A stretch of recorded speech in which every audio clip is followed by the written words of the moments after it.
Podcast. Conhecimento que sai de dentro das paredes da escola e chega até você. Hoje os alunos Felipe e Guilherme conversam com Fernando Neias sobre tecnologia. Bom dia, boa tarde, boa noite. Me chamo Guilherme, estou aqui com o Felipe e nosso entrevistado Fernando. A gente vem falar sobre avanços tecnológicos hoje. O Felipe vai começar perguntando. Primeiramente eu queria perguntar o que levou você a escolher esse rumo na vida. Na verdade, eu sempre gostei de tecnologia. Logo cedo tive um computador, iniciei a programação, sempre me interessei pelo tema e acabei, decidindo por estudar engenharia de computação. Basicamente trabalhei com desenvolvimento de software e hoje basicamente acompanho trabalhos de empreendedorismo, inovação, como levar a inovação para as empresas e para os negócios, para que eles tenham justamente ganhos de mercado, vendas e assim por diante. Teve alguém que te incentivou a fazer isso ou você mesmo se interessou por essa área? Não, sempre fui curioso, né? Sempre tive uma inquietação em entender como as coisas funcionavam, né? Na época a computação pessoal estava começando, né? Já existia obviamente a computação, mas muito limitada a empresas e organizações muito grandes, como bancos, indústrias, grandes indústrias. Tudo estava começando com o processo de automação industrial. E acabei tendo interesse por esses processos e trilhei esse caminho. Por isso acabei fazendo diversos cursos de computação na época, principalmente programação de computadores, algo que hoje, na minha opinião, deveria existir nas escolas, né, porque a programação, ela, na verdade, traz uma lógica de pensamento, de resolução de problemas. Então, para isso é que se faz a programação de computadores, para resolver problemas que poderiam ser resolvidos por seres humanos, porém de uma maneira muito mais escalável, né? Que você possa fazer isso de uma maneira muito mais rápida e com muito mais volume. E isso acabou me levando para esse caminho. Ou seja, foi uma inquietação pessoal e que isso acabou me levando para estudar e me aprofundar mais. Você disse que você achava que devia estar nas escolas. Você acha que quem deveria trazer essa computação para as escolas? O governo ou cabe? As diretrizes de educação, né, as diretrizes básicas de educação, elas deveriam considerar a inclusão de disciplinas que envolvam lógica, que envolvam programação. Né? Não porque o estudante vai sair da escola como um programador de computador, mas de novo, ele vai entender como resolver, ele vai entender a lógica de como resolver problemas e cada vez mais isso estará presente na vida desses estudantes no futuro. Então eles precisam dessa função. Então o governo, já existe essa discussão, para falar bem a verdade, existe aí um projeto de lei que inclusive deve ser votado no ano que vem, aproveitando que teremos novos deputados depois das eleições que acontecem agora em outubro e novembro para presidente, se houver o segundo turno, mas isso já vai ser votado. Então, a princípio, isso vai fazer parte da educação básica, inclusive. E aí todos os alunos terão acesso a isso, inclusive com laboratórios de programação. Isso é muito importante para que a cultura, o mindset de inovação, de empreendedorismo, venha desde a idade escolar. Continuando sobre educação, agora sobre a sua. Qual faculdade você cursou? Eu sou aqui de Avaré, estudei em escolas estaduais, né, estudei no Coronel João Cruz durante praticamente toda a minha vida escolar e saí do Coronel João Cruz para estudar engenharia de computação na Escola Politécnica da USP em São Paulo. E logo depois disso eu teve alguma chamada de emprego para trabalhar nessa área? Sim. O curso que eu fiz foi bem interessante. Ele unia a prática à teoria. Então eu tinha um período de aula e no período seguinte eu fazia estágio já em empresa. Então haviam acordos entre empresas e a própria universidade, a própria escola politécnica, e era obrigatório a fazer esses estágios. Então desde o primeiro ano de faculdade eu tive já acesso ao ambiente corporativo. Cheguei a trabalhar numa grande empresa siderúrgica, isso em Cubatão, seja algo totalmente novo para mim, apesar de eu já ter tido algum tipo de experiência antes da faculdade. Trabalhar numa siderúrgica foi muito interessante, porque assim, a gente via a coisa física acontecer, né? Ou seja, é um conjunto de componentes químicos serem transformados, serem colocados a temperaturas de milhares de graus centígrados e no final você tem uma bobina de aço, que depois vai ser usada para construção civil, para fabricação de veículos e assim por diante. Então foram experiências muito interessantes.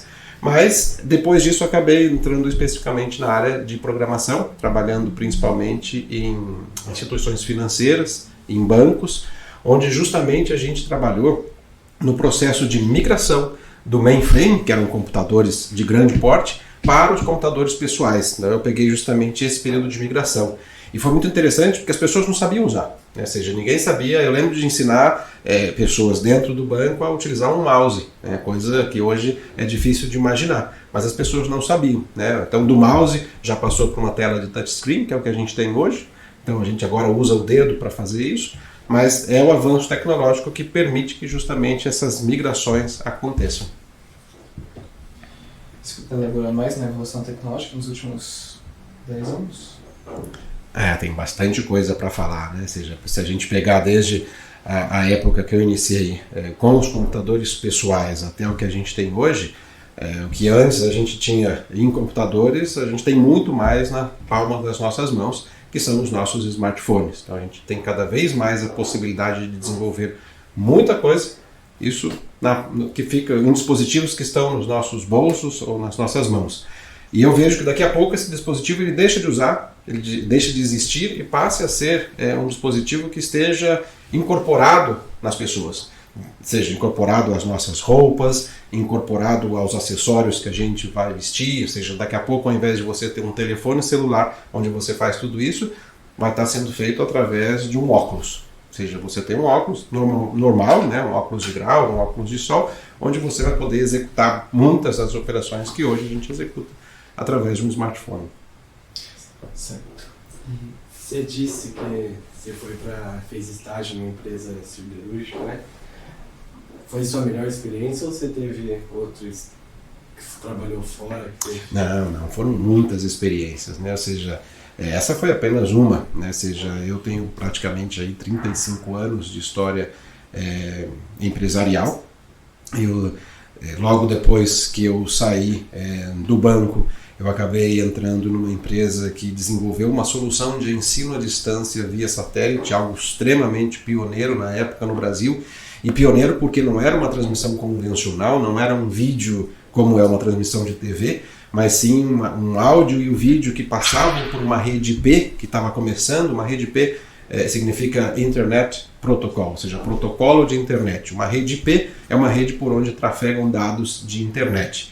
Então nós fazíamos essa transmissão via satélite e já na época nós fazíamos o retorno dos alunos que estavam em salas de aula espalhadas por todo o Brasil através de uma conexão de voz, quando a internet era discada, né? Não sei se vocês chegaram a ver isso, mas a internet discada passava ou seja, a gente tinha que usar um telefone convencional, discar para um número para conectar à internet. Então a gente tinha que, quando a gente fazia isso, a gente ocupava a linha telefônica fixa, não era móvel, então a gente tinha que fazer isso de algum lugar fixo.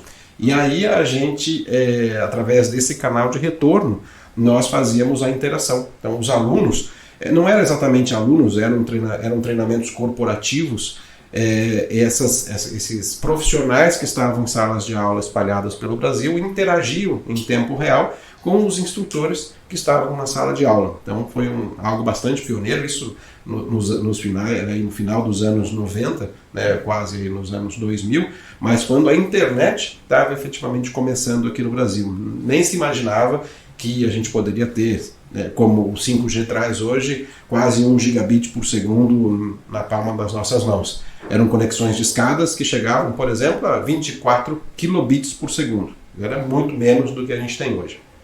Então, e depois dessa experiência no Brasil, o que... Logo depois dessa experiência, que pelo fato de ser bastante inovadora, chamou a atenção de empresas que gostariam de trabalhar no Brasil e que vieram para cá para também... a gente começava a falar do mundo globalizado, né? As conexões eram mais possíveis, elas passaram a ser mais digitais do que físicas, então a gente começou a ver um mundo mais globalizado. O grande problema do mundo globalizado é, na verdade, hoje o fuso horário, né? Mas porque a gente tem hoje a possibilidade de conversar como se estivéssemos conversando com um vizinho que está do outro lado do mundo. E em razão da aproximação com essas empresas internacionais, acabei me juntando a uma equipe de uma empresa cuja sede era na Holanda, e que depois de algum tempo, em razão de algumas necessidades muito específicas, principalmente relacionadas ao combate à pirataria de conteúdo audiovisual, eu acabei sendo chamado para um projeto nos Emirados Árabes Unidos, onde nós tínhamos que implementar uma solução que combatesse a pirataria de TV por assinatura, né? E durante esse período foi feito um trabalho lá em Dubai, nos Emirados Árabes, para empresas que trabalhavam em toda a região do Oriente Médio, mais todo o norte da África, o mundo islâmico em geral, para justamente implementar tecnologias que permitissem que esse conteúdo fosse assistido, fosse visualizado, consumido apenas por pessoas autorizadas, né, que pagassem a assinatura e assim por diante. Então foi um período aí de quase 10 anos fora do Brasil, nos Emirados Árabes. Essa pirataria ainda existe, né? Ou você acha que... Sim, existe. A pirataria sempre vai existir porque vai ter gente interessada em comprar e gente interessada em vender, né? Então, a partir do momento em que há demanda, automaticamente haverá oferta. Então, e a minha visão é que o combate à pirataria ele tem que passar por 3 pontos principais. É um tripé. Primeiro, você manter as pessoas honestas, você falar, você educar o problema, do que a pirataria traz, por que é tão prejudicial e assim por diante. O segundo ponto é justamente a tecnologia, você utilizar tecnologia para combater, para rastrear. Então a gente vê aí palavras como blockchain, por exemplo, já aparecendo, que tem o objetivo de justamente diminuir, mitigar o problema de evasão de conteúdo, né, evasão de dados por vias não convencionais.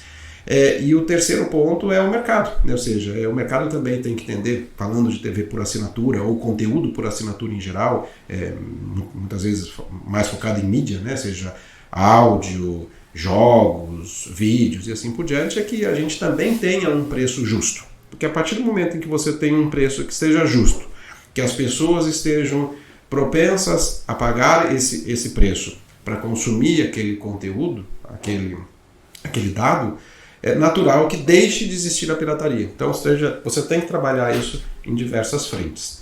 Tecnologia, educação e mercado. E sobre continuar essa conversa de telecomunicações, o Brasil se manteve analógico por muito, muito tempo. E eu lembro que teve um trabalho recentemente em São Paulo.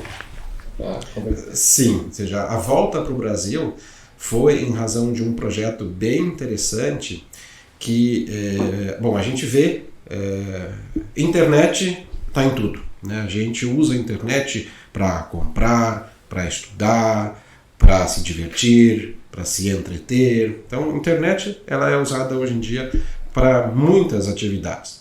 E, principalmente, a internet móvel, porque o ser humano ele é móvel por natureza. Então, ele não fica preso a um ponto. Então, o smartphone e a conectividade móvel nos permite executar muito mais do que era possível executar no passado. Então, é natural que haja uma expansão da conectividade móvel.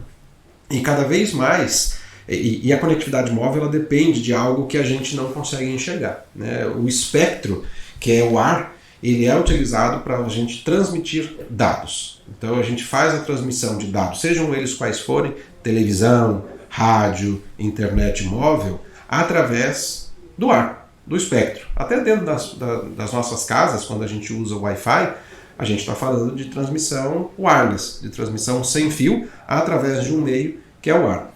Só que o espectro para fazer isso, ou seja, a quantidade de espaço que a gente tem para fazer isso, é limitada. Então a gente tem um determinado montante de espaço para poder fazer essa transmissão.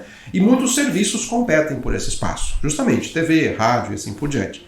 O que a gente vê no mundo, não só no Brasil, é que haja um aumento do uso desse espectro para a conectividade móvel, para a gente usar os nossos celulares para estarmos conectados. Isso tem que ser feito em detrimento de outros serviços. Então o que aconteceu, e aí foi por isso a volta ao Brasil, foi que havia necessidade de fazer o desligamento da TV analógica, porque parte da frequência que a TV utilizava seria então utilizado para a banda larga móvel, para a expansão na época do 4G. E o que aconteceu é que, bom, isso, de novo, é mundial, cada país determina como isso vai ser feito, e aqui no Brasil, diferentemente do que foi feito em outros lugares, como por exemplo nos Estados Unidos, foi feito tudo junto e misturado. Ou seja, existia lá uma determinada frequência que tinha que ser liberada e canais de televisão analógicos, né, como o Felipe falou, e digitais. Já existia TV digital na época.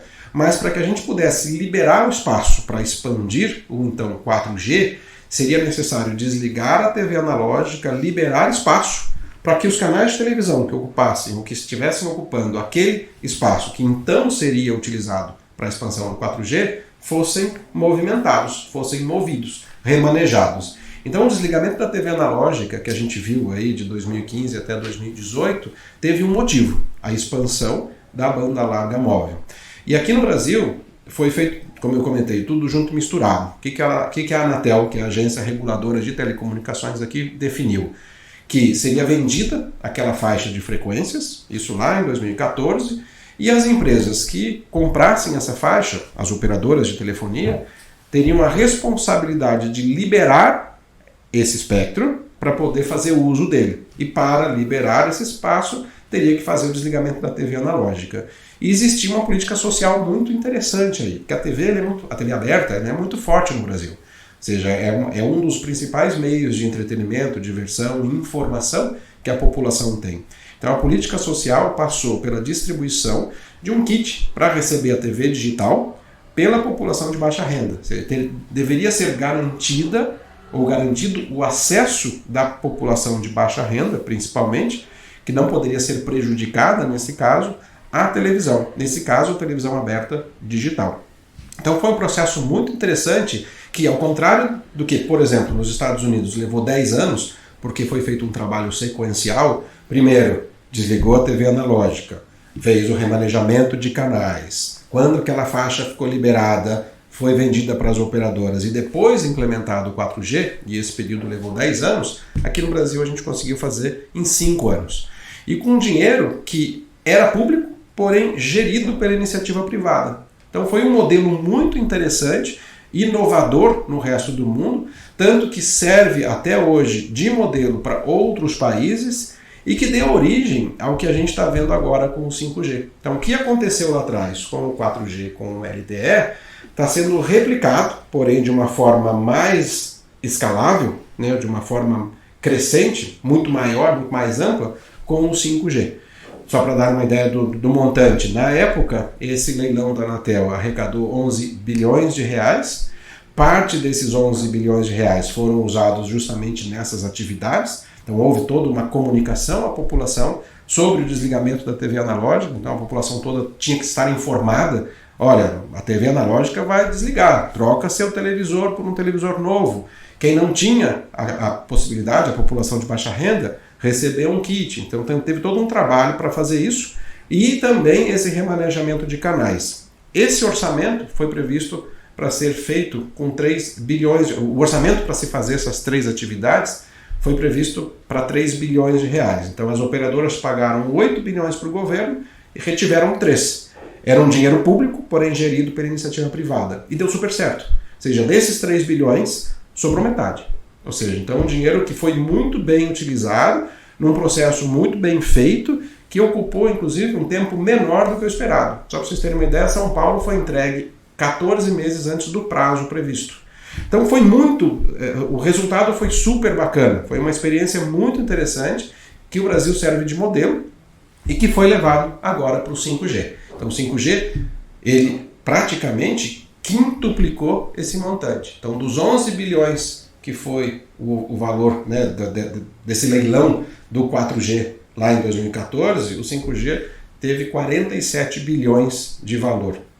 Só que, em mais uma inovação brasileira, foi um leilão não arrecadatório. Então, o que isso significa? Dos 47 bilhões, 7 bilhões foram para o governo, 40 são contrapartidas que as operadoras que venceram esse leilão terão que cumprir levando conectividade para o Brasil. Então a gente vai ver, por exemplo, 37 mil quilômetros de rodovias federais, áreas de sombra, com a obrigação de receber o 4G. Outro ponto muito bacana desse leilão é que mais de 10 mil escolas que hoje não têm conectividade terão que obrigatoriamente receber conectividade de qualidade, e não só isso, não só o acesso à internet, mas toda uma estrutura interna para a escola e o uso dessa conectividade para a educação. Ou seja, não é só conectar, eu tenho que usar, eu tenho que aplicar essa conectividade para o ensino. Então, é a capacitação de professores a utilizar essa conectividade, a utilizar ferramentas e levar essa nova cultura, esse mindset para os alunos. E aí, um desses pontos é justamente o quê? A lógica de programação. A gente volta porque a gente falou um pouco antes, que é você levar a lógica, levar a programação, levar a inovação para os alunos. Então, esse edital ele tem vários pontos muito interessantes pelo fato de não ter sido arrecadatório. Então, o maior montante dos 47, 40 bilhões serão usados em conectividade, e isso obrigando inclusive as cidades com menos de 30 mil habitantes a receberem o 5G, ou seja, essa é a obrigação. Então, são cidades que normalmente as operadoras não demonstram muito interesse, então a gente vê que, por exemplo, o 4G leva mais ou levou mais tempo para chegar nesses municípios, porque são pequenos, eles não trazem retorno financeiro, mas o leilão atual ele prevê que essas cidades também receberão. O que isso significa? Que o 5G tende a chegar de uma maneira muito mais rápida a todo o Brasil do que as tecnologias anteriores levaram, né? O tempo que as tecnologias anteriores levaram para chegar. E o que é o 5G? Exatamente. Tá, o 5G, eu costumo dizer que não é só mais uma nova geração, né, de comunicação móvel. Cada geração leva em média 10 anos. Né? Nós tivemos, ou seja, a primeira chamada celular feita no mundo foi feita por um senhor vivo ainda, chamado Martin Cooper, em 73, em Nova York. Ele fez uma chamada, era um telefone deste tamanho assim, pesava 2,5 kg só a bateria, que tinha 20 minutos de conversação. Até que em 80, na década de 80, houve a primeira geração de comunicação móvel, era simplesmente comunicação por voz, totalmente analógica. Na década de 90 veio o 2G, que começou a trazer alguns outros serviços, né, mensagens de texto, né, SMS, que acho que vocês nem usam mais hoje em dia, mas foi uma grande inovação. Matou o negócio. Naquela época existia um serviço que chamava Pager, porque não tinha telefone, né, não tinha telefone celular, não tinha telefone móvel. Eram telefones fixos e difícil de ter aqui no Brasil, inclusive. Mas então, para você se comunicar com pessoas que estivessem em campo, vendedores, enfim, tinha um pager, que era unidirecional, que significa você tinha que ligar para uma operadora, um call center, e falar uma mensagem. Eu vou mandar a mensagem para o pager número tal, e a mensagem de texto é tanto. E tinha um limite de texto, igual existe um limite, por exemplo, no Twitter. Né? Tinha lá tantos caracteres. Você recebia, o usuário recebia essa mensagem e tinha que parar no orelhão, que nem existe mais, tinha que parar no orelhão e ligar para quem ligou. Ou seja, então você imagina como era difícil a comunicação. Mas olha só, quando chegou o 2G, isso foi morto. Por quê? Porque no 2G a gente já começou a utilizar para mensagem de texto. Bom, aí em 2000 chegou o 3G. Foi a primeira vez que a gente começou a ter possibilidade de conectar o nosso celular, que nem era smart na época, era só um celular, era utilizado para comunicação de voz e dados, mas a gente começou a ter a possibilidade de acessar, de conectar com um volume um pouco maior de dados. E isso veio junto com a internet, né, com a Web 1, porque hoje a gente já está falando de Web 3, mas veio a Web 1, que eram páginas estáticas onde a gente tinha muito pouca, se não nenhuma interação. Aí em 2010 chegou o 4G, ou seja, na década, né, de 2010. Isso, aí sim foi uma revolução, porque o 4G ele já trouxe uma velocidade maior, a própria internet já tinha passado por uma evolução e chegaram os aplicativos. Né? A gente passou a consumir, a entreter, a estudar através desses telefones. Né? Nesses últimos 2 anos e meio que a gente viveu em pandemia, se não fosse a conectividade, principalmente móvel, em cima do 4G, pouco poderíamos ter feito. Né? Vocês passaram por isso, tiveram aulas remotas durante aí, um período longo. né? E isso foi possível graças ao 4G. Aí chega o 5G. Só que o 5G traz tantas novidades que a gente não pode considerar que seja apenas mais uma geração. Ou seja, não é um avanço do 4G para o 5G, é uma mudança. E essa mudança vai acelerar e vai habilitar muitas coisas que hoje nós não conhecemos. E o 5G traz principalmente 3 grandes diferenciais. Primeiro, é uma banda larga avançada, né? A gente está falando de gigabits por segundo chegando nos nossos smartphones, chegando a cada um de nós. Então é uma velocidade que nós teríamos, por exemplo, numa fibra ótica, a gente passa a ter uma comunicação sem fio. E isso habilita aplicações que até então não eram possíveis. Holografia, daqui a pouco a gente vai poder fazer um bate-papo como esse com imagens holográficas. Ou seja, a gente não vai precisar estar junto. Ou seja, é um avanço do que a gente vê hoje no metaverso, por exemplo. Que é outra palavra que está aí bastante em hype. Além da banda larga avançada, a gente tem a densidade. É a capacidade que tem a rede de conectar milhões de dispositivos por quilômetro quadrado. Diferente dos milhares de dispositivos que é o 4G. Então a gente multiplica por 1000 a quantidade de dispositivos, de equipamentos que estarão conectados na rede. Isso é para a gente? É para o nosso smartphone? Não. Isso aí vai vir habilitando aplicações de cidades inteligentes, do agronegócio inteligente, da indústria inteligente, como é chamada a indústria 4.0. Então a gente vai ter milhares ou milhões de dispositivos trocando dados entre si. É uma comunicação máquina-máquina e não mais homem-máquina.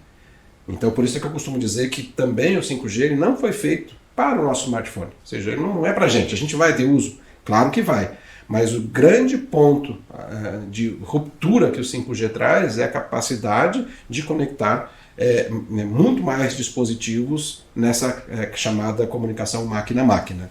E outro ponto é a eficiência energética. Então, além de ter uma densidade muito grande, ele consome menos bateria, o que significa que dispositivos, por exemplo, que estejam conectados lá no meio de uma plantação, podem durar anos, sem precisar trocar a bateria, coisa que não era possível até então. E o terceiro pilar desses 3 que compõem o 5G é vamos dizer, a criticidade da rede. Ela permite que as aplicações que ali rodem, que elas sejam aplicadas, elas tenham uma missão crítica, como isso é chamado. Ou seja, ela garante, é uma rede que tem uma disponibilidade muito grande, o que significa que ela não vai cair. Ou seja, ela vai estar sempre em operação. Então, principalmente para telemedicina, como a gente está ouvindo todo mundo falar de cirurgias à distância, feitas por robôs e assim por diante, ela passa a ser possível com o 5G. Que é uma rede que a gente garante que vai estar o tempo todo funcionando e com uma latência muito baixa. O que é a latência? É o tempo de resposta. É o tempo em que vai e que volta. Que vai sair dos 60 milissegundos, que é nada, né? Ou seja, hoje, se a gente for considerar, a gente pisca o olho em mais ou menos 60 milissegundos, ou seja, não é nada, mas para determinadas aplicações isso é bastante tempo. Se a gente pensar num carro autônomo, o tempo de resposta de um carro tem que ser muito, muito baixo, porque a gente está falando de que vidas podem estar em jogo ali. Então, os veículos eles se comunicarão entre si, então vem a questão da comunicação máquina-máquina e decisões terão que ser tomadas muito rápidas. Então, o 5G, quando traz esses 3 pilares, ele justamente habilitará coisas que a gente não conhece ainda. E aí é que vem um ponto que eu acho que precisa ser melhor explicado, melhor falado. A gente ouve, o 5G está na mídia o tempo todo, que vai mudar as nossas vidas. Vai. Mas não só o 5G. As aplicações, elas precisam ser desenvolvidas. E aí a gente traz de novo, né? Ou seja, a educação. É muito importante que os estudantes estejam preparados para essa inovação, porque aplicações serão demandadas e essas aplicações terão que ser desenvolvidas por alguém. Então, e esse alguém tem que entender do modelo de negócios, né? Aquele negócio ele tem uma dor precisa ser resolvida, a gente tem que pensar em como essa dor vai ser resolvida. Então, cada vez mais a tecnologia permeando cada vez mais nossas vidas, mais e mais a gente tem que educar os nossos alunos para entenderem desse conceito.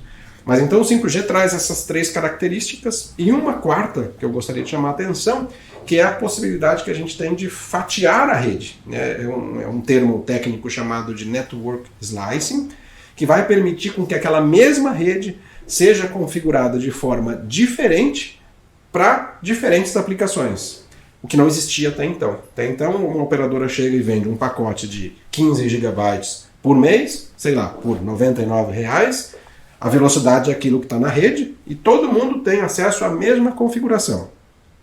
Mas será que uma aplicação da indústria tem a mesma necessidade de uma aplicação de um carro autônomo?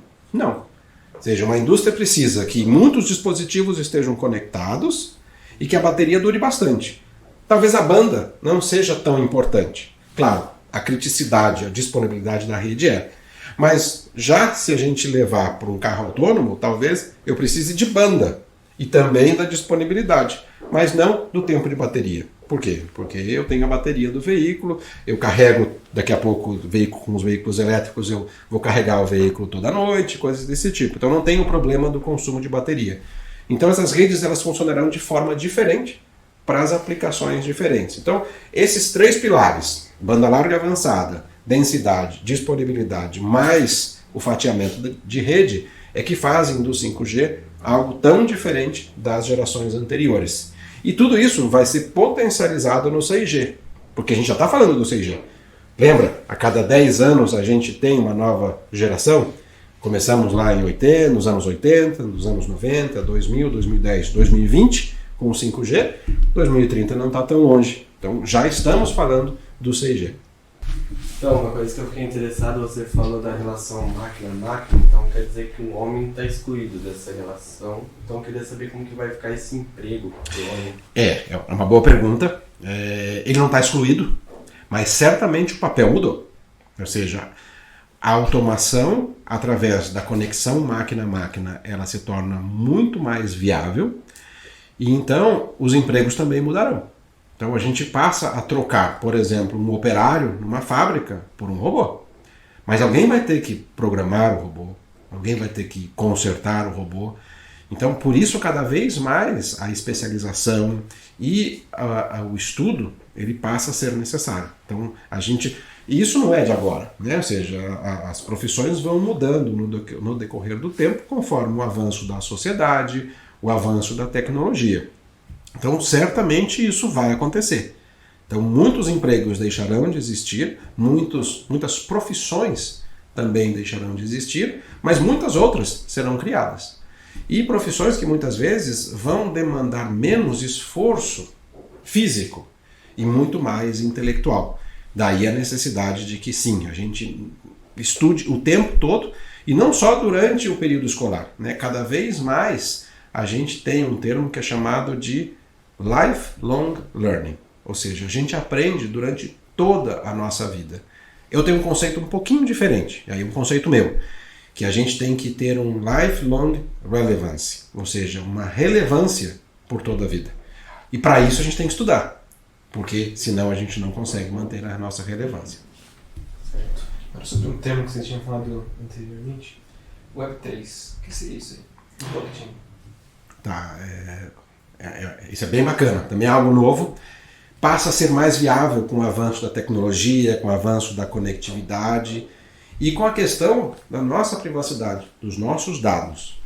Tudo começou com a Web 1, né? Eu até comentei um pouquinho atrás, a questão lá dos anos 2000, a gente começou a ter acesso a algumas páginas na internet, em sua grande maioria estáticas. Tá? Eu acho que vocês nem pegaram essas páginas. Vocês já ouviram um navegador que era chamado de Netscape? Né? Então, Netscape foi um dos primeiros navegadores de internet existentes. E as páginas eram completamente estáticas, ou seja, não havia interação. Então, ele era um pouco do que é a Web3 hoje, porque era completamente descentralizada, eu já vou explicar ali à frente, mas era de difícil acesso. Primeiro porque não existia uma concentração, não existia uma gestão desses dados, era descentralizado. Sem contar que o acesso também, ele estava começando e tudo mais. Aí veio a Web 2. O que é a Web 2? Que é o que a gente vive hoje. A Web 2 é a capacidade de interação. Ou seja, a gente não tem mais só o consumo estático. A gente passa a contribuir, a produzir. quando a gente grava um vídeo e sobe para o YouTube, quando a gente grava um podcast como esse e sobe para uma plataforma, a gente está contribuindo. Só que para fazer isso a gente depende de algumas empresas, que hoje são muito poucas. São chamadas Big Telcos. Microsoft, Meta, antiga Facebook, Google. Então, e essas empresas, que são gigantes, passam a deter praticamente todos os nossos dados. E será que a gente quer que essas empresas tenham acesso aos nossos dados e principalmente monetizem sobre os nossos dados? Quando você está digitando alguma coisa no Google, ele preenche para você. Ele já sabe o que você está querendo fazer, porque ele vai ver o seu histórico. E ele usa aí de vários conceitos, principalmente de inteligência artificial, para poder predizer o que você vai fazer. Então isso nos torna, vamos dizer assim, alvos fáceis dessas empresas. Do seu ponto de vista, não vou dizer que elas querem o nosso mal, não, mas seja, elas querem vender, elas vão usar os nossos dados para monetizar. E a Web 2 é isso. Aí vem a Web 3, que justamente traz a questão da descentralização. Ou seja, aí os nossos dados eles passam a ser distribuídos, mas eles são nossos. Ou seja, eles podem até estar distribuídos na rede, mas aqueles dados são nossos. E para que isso aconteça, começam a aparecer outros conceitos que vão habilitar esse tipo de ação. Por exemplo, o blockchain. O blockchain nada mais é do que descentralizarmos todos esses dados, e blockchain não tem nada a ver com criptomoeda, não tem nada a ver com Bitcoin. Claro, o Bitcoin e outras criptomoedas precisam do blockchain, mas ele não tem a ver. Ele pode ser usado para muitas outras coisas e coisas muito interessantes. Mas o blockchain faz com que as nossas informações sejam descentralizadas, ainda que de acesso irrestrito, elas estão disponíveis na internet, mas a gente garante que aquela informação é nossa. Aquele dado que está lá, ele tem dono. E a gente consegue rastrear, inclusive, a transferência dessa titularidade. Claro, não estou falando dos nossos dados, peso, altura, sexo, gênero, cor, enfim, religião e tal. Não, isso é nosso. A gente não vai transferir para outras pessoas. Mas a gente pode ter dados em que a gente cria, e aí eu vou dar um exemplo, né? Poxa, quem joga aqui GTA? Vocês dois devem jogar GTA. Vocês criam skins, criam personagens, né? Ou seja, aquilo é seu, não é do dono do jogo. Então, isso aí, num determinado momento, e ele já faz, passa a usar o blockchain para que você possa, inclusive, transferir e monetizar algo que você construiu para outro. Eu estou vendendo, eu não quero mais jogar, eu estou vendendo isso que eu criei, estou transferindo a titularidade para uma outra pessoa, que vai continuar dali. Então, a gente usa o blockchain para fazer isso. E o blockchain traz uma outra questão, e aí eu vou usar o exemplo do jogo, que é o NFT. O NFT é a sigla para Non-Fungible Token, que é token não fungível. O que é isso, né? Não fungível é assim, ele não é tangível, né? Ou seja, não é algo que a gente pega, é algo, vamos dizer assim, virtual, né? Só que isso sempre existiu. A gente fala, pô, NFT é coisa nova, não entendo nada, não quero nada. A NFT sempre existiu, né? Eu lembro da minha época, adolescência, infância, eu nasci aqui em Avaré, eu era sócio do Centro Avarense. O Centro Avarense, na época, ele tinha uma praça esportiva legal, mas a Associação Atlética tinha uma praça esportiva muito melhor. Tinha bailinhos, né, no sábado à noite, domingo à noite, não lembro, tal, mas era muito melhor. Era mais barato, a mensalidade era mais barata e tinha benefícios melhores que o centro. Aonde que eu queria ir? Eu queria ir no centro. Porque a minha comunidade estava no Centro Avarense. Meus amigos não estavam na Associação Atlética, eles estavam no Centro Avarense. Então, existia um valor ali, para mim, que era não fungível, era não tangível, né? Ou seja, então eu aceitava pagar, melhor, meus pais aceitavam pagar mais por um serviço, vamos dizer, eu não vou dizer de pior qualidade, mas com menos benefícios, mas ali é onde havia o meu interesse. Então o NFT ele sempre existiu. Então por que a gente vê alguém pagando por um macaquinho, né, uma figura de macaquinho, alguns milhões de dólares? Porque eu quero fazer parte daquela comunidade. Então o NFT é isso, tá? Só que ele vive um hype. Vamos pagar alguns milhões de dólares por um macaquinho, não faz muito sentido. Então esse hype ele tende a diminuir, ele tende a acabar, e aí sim a gente passa a ver os benefícios do NFT, que é justamente você poder fazer parte de uma comunidade, de você criar um valor, criar algo que vai ter valor para alguém, né? Seja algo virtual que vai ter um valor para alguém, e muitas vezes ligar o virtual ao físico, né? O conceito de phygital, que a gente também vê muito hoje em dia. Daqui a pouco, eu vou dar um exemplo de novo, do GTA. Eu estava conversando com o Felipe na semana passada, eu fui num evento que foi o lançamento de uma filial, né, uma lojas americanas dentro do GTA.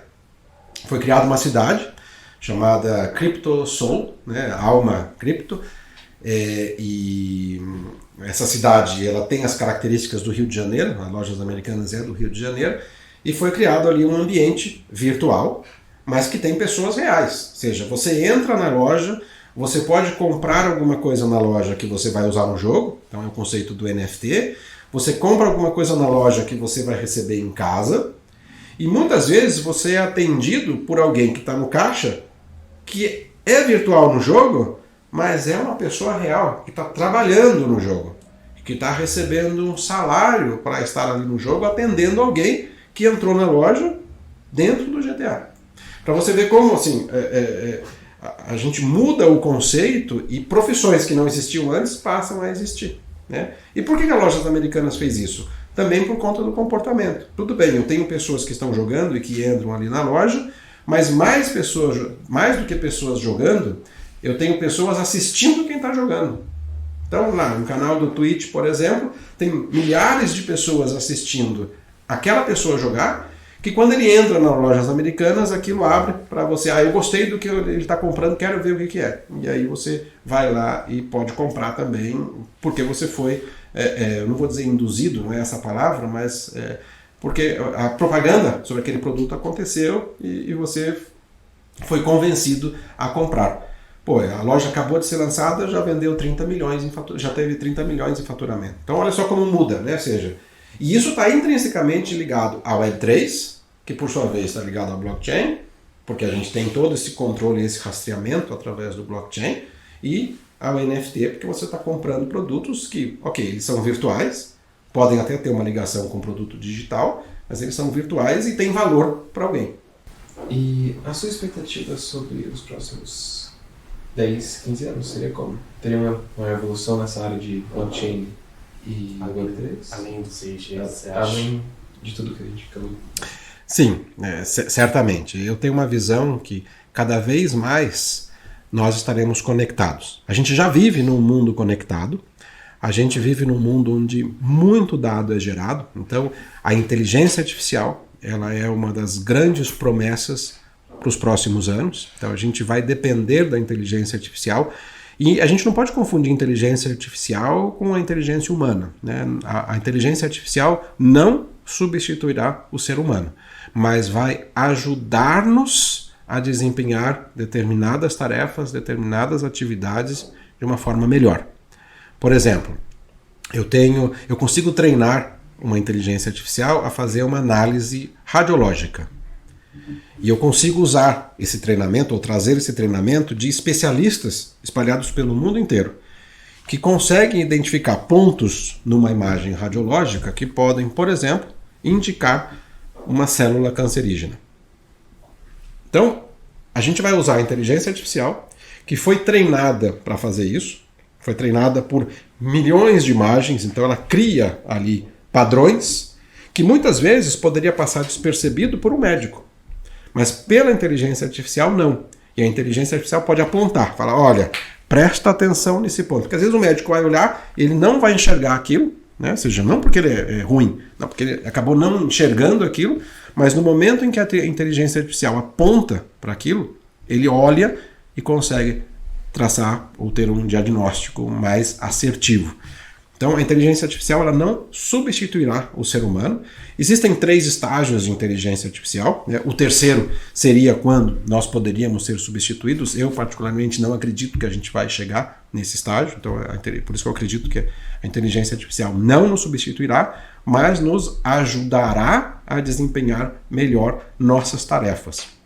Principalmente porque a gente cada vez mais viverá num mundo conectado, ou talvez hiperconectado, gerando muitos dados e será humanamente impossível analisar todos esses dados. Então a gente vai depender da máquina para fazer análise, para que nos entregue esses dados de uma maneira para que transforme esses dados, na verdade, em formato bruto, em algo que seja relevante, numa informação que vai nos ajudar a tomar uma decisão, né?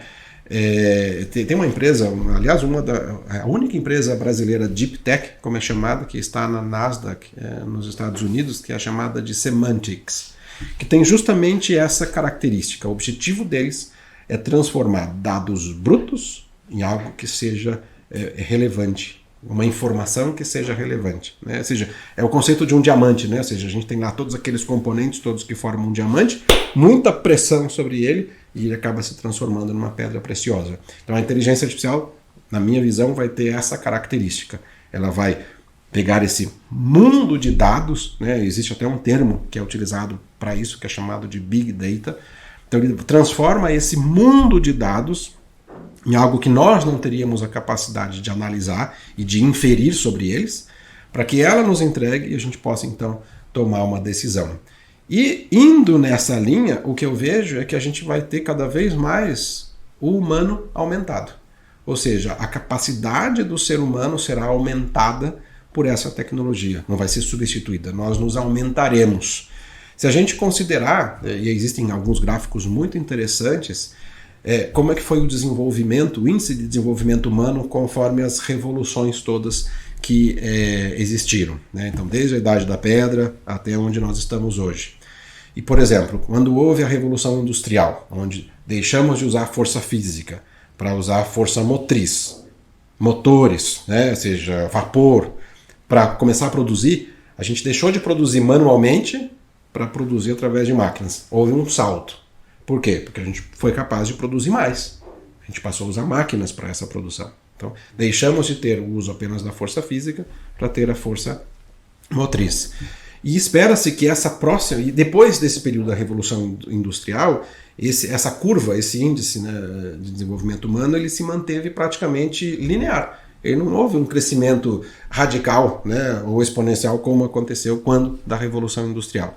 E espera-se que agora, com a revolução da inteligência artificial, nós tenhamos um outro salto, porque a gente vai ser capaz de fazer muito mais do que nós somos capazes de fazer hoje, com o auxílio, com o apoio das máquinas. Então, o que eu vejo é que para esses próximos 10 anos, né, seja o que a gente vai ver, a gente vai ver cada vez mais o humano sendo capaz de fazer mais do que somos capazes de fazer hoje, né? Inclusive, algo que vai acontecer é a exploração interplanetária, assim, a gente poder sair de onde a gente está. E, principalmente, eu acho que, falando do seu ponto de vista do nosso desenvolvimento, cada vez mais a consciência com o meio ambiente. A gente entender que nós não temos um planeta B. O nosso planeta é esse. Ainda que a gente possa ir para outros, isso não vai acontecer da noite para o dia e nem para todo mundo. Então essa consciência que a gente começa a ter e que a geração de vocês tem hoje vamos dizer, da preservação do meio ambiente e a gente poder voltar a ter um planeta como tivemos em equilíbrio. Então é isso que eu acredito que a gente vai ter para os próximos 10 anos. Mais uma pergunta. Não. Então, você acha que nessa evolução toda não vai apresentar nenhum aspecto negativo? Ou você acha que tem... Vai, com certeza, né? Sempre. A tecnologia, ou como qualquer outra novidade, ou outras ações do ser humano, sempre vai ter o lado positivo e o lado negativo. Cabe a nós evitar o lado negativo. E isso vem de educação. Ou seja, a gente, de novo, traz a educação à tona, onde, no momento em que a gente está qualificado e educado, a tendência é que isso cada vez menos ocorra. Mas sim, né, sempre vai existir, infelizmente há esse lado do ser humano que muitas vezes a gente não vê em outros animais e apenas no ser humano, que é o lado negativo, né, ou seja, de causar mal. Mas eu acredito, né, eu tenho fé de que o ser humano ele vai melhorar com o tempo e que isso vai ser cada vez menos presente aí nas nossas vidas. Então, é isso. Muito obrigado. Obrigado a vocês, foi um prazer. Gostaram? Então compartilhem o conhecimento e sigam nossas redes sociais. Facebook, Portinari Colégio. Instagram, Colégio Portinari Avaré. Canal do YouTube, Portinari Avaré. E o Spotify, Podcast. Até o próximo podcast.